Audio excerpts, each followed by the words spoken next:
Ready with me while I tell you about my experience speed dating in New York City. We walk up to two girls and we're like, this selection? Literally every single guy was 5'6" or under. And hi everyone, this is Carly. I just want to invite you to an exciting event this Friday night, 1st of December at Noel's Kitchen. We're having a singles night. So have a look at my events and please come and join us. There's no cover charge. There was once a thing called lunch dates. They wanted $1,200 to set you up on dates and it was free for women. I laughed at the women on the phone and hung up. That was a good amount to consider whether it's worth attending or not. This is the most interesting part of these events. Normally men are required to pay, but at the same time, these events don't meet our expectations. And this is why most of us are no longer willing to go. But I like her effort and strategy to get men to go by making it free. However, it won't make a difference because money is not the main factor. Let's check the next one. Most women can attract a fairly large number of men to pick from. So if a woman needs a singles event to meet men, this signals to men that she has maxed out her options in the open market. This is why men don't attend singles events. This is another good reason why guys don't like to attend these events. Why did she feel the need to go to a single event to find a partner, knowing that she could easily find him in her surroundings? It will raise a question in most men's heads. The next comment is from a guy who didn't have the best experience at the single event. I went to a singles event once. The women made it so uncomfortable. They looked at me like there was something wrong with me for being there. Several of the women would say they actually had a boyfriend, but were there to support their single friend. I ended up buying myself a drink and sat on the sidelines. My friends asked if I was going to participate, and I told them I was done. I refused to go to any more of them. And this is simple to explain. He wasn't a Chad in the room. We already know that only Chads will have the best experiences in these events. Let's check the next one. I work 50 hours a week. I don't have the energy to go to an event like that and socialize. If something happens organically, good, but I'm not searching. I feel like most men my age have the same attitude. He is speaking for most of us. After a good day or week of work, we just want to relax and recharge our battery for another day or another week. We don't have time and energy to go to places like that, especially after understanding that only Chads will receive the best treatment. Why go to a single event when you're 5'6" and automatically considered unattractive? This is how they lose their opportunity to secure a good partner. There are a lot of guys under 6 feet who would make a great husband and fathers, but those guys won't be given the opportunity because they are not tall enough. Let's check the next one. I'm only 5'10" and don't make 6 figures. As far as I'm concerned, I have no business at these events. I'll stay home with peace and quiet instead. He is completely correct because based on that woman's standard, if he attends a similar setting, he will be automatically disqualified. So what is the point of attending it? They're going there for attention, not for the relationships. They want a chance to reject someone to feel more valuable. This is also correct. We know that a lot of them are not actually looking for relationships. They're just looking for more simps to boost their ego, and they don't mind attending a single event for that purpose.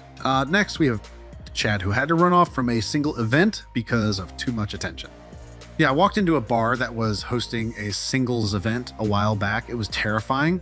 I was literally one of 3 men in the entire place, and I'm a 6'2" bearded musclehead.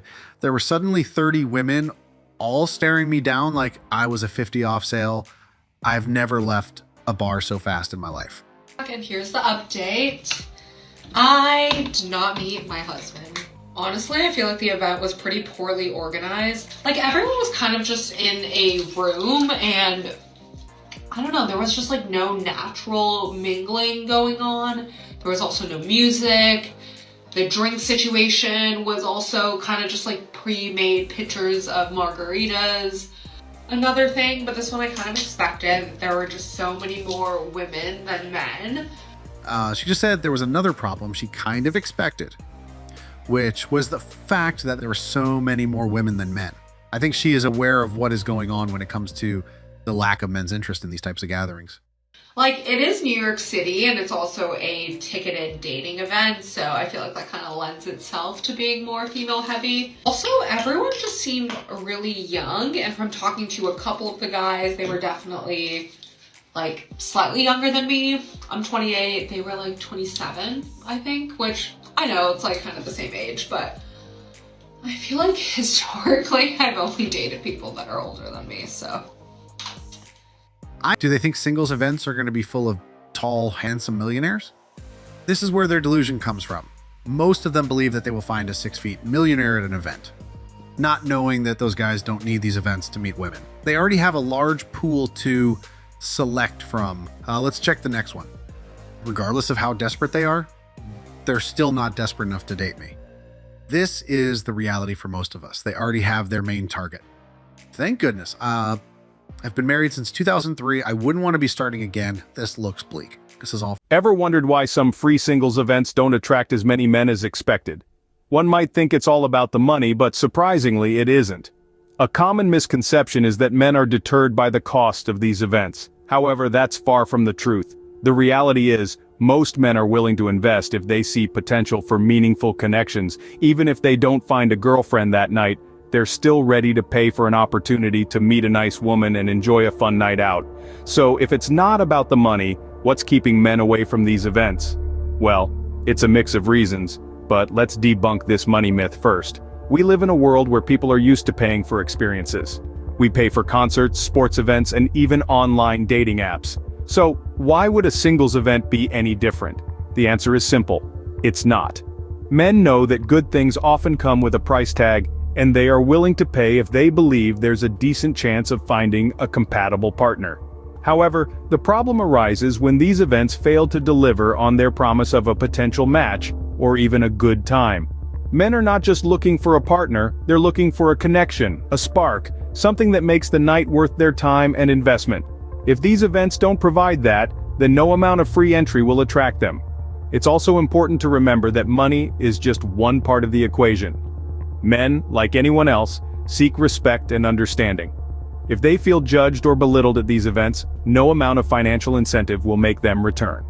It's not about being cheap or unwilling to spend, it's about the value they get for their time and money. So it's clear that money is not the main issue pushing men away. What could be the real reason then? Let's dive into the world of expectations at these events. Picture this: a room full of hopeful singles, masked by the aroma of anticipation and a hint of nervousness. But beneath the layers of hope and excitement, there's an undercurrent of unrealistic expectations that often goes unnoticed. At these events, it's not uncommon to find women who are on the hunt for the perfect partner. They're not just looking for a good man, but rather a man who ticks all the boxes in their mental checklist. A man who's 6 feet tall, earns 6 figures, is charmingly charismatic, and to top it off, looks like he's just walked off a movie set.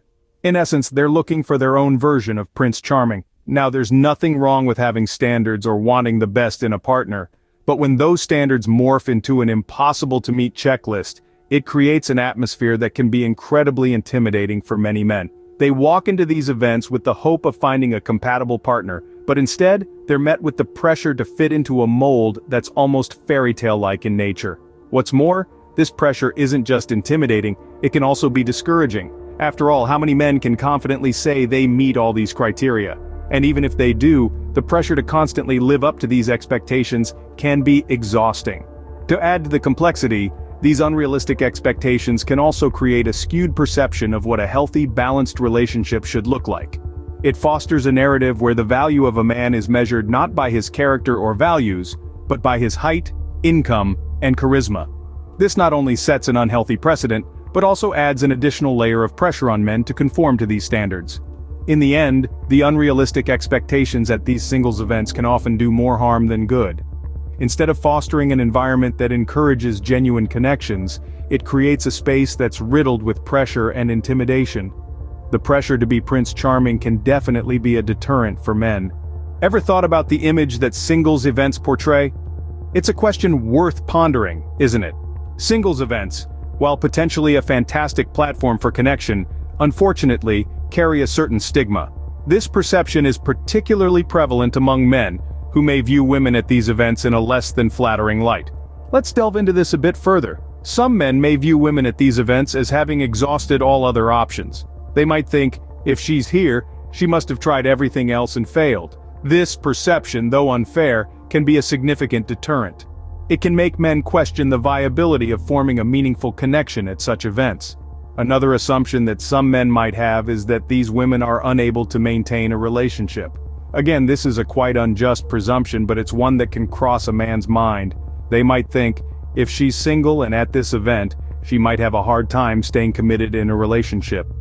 This assumption can further discourage men from attending singles events, contributing to the overall negative image.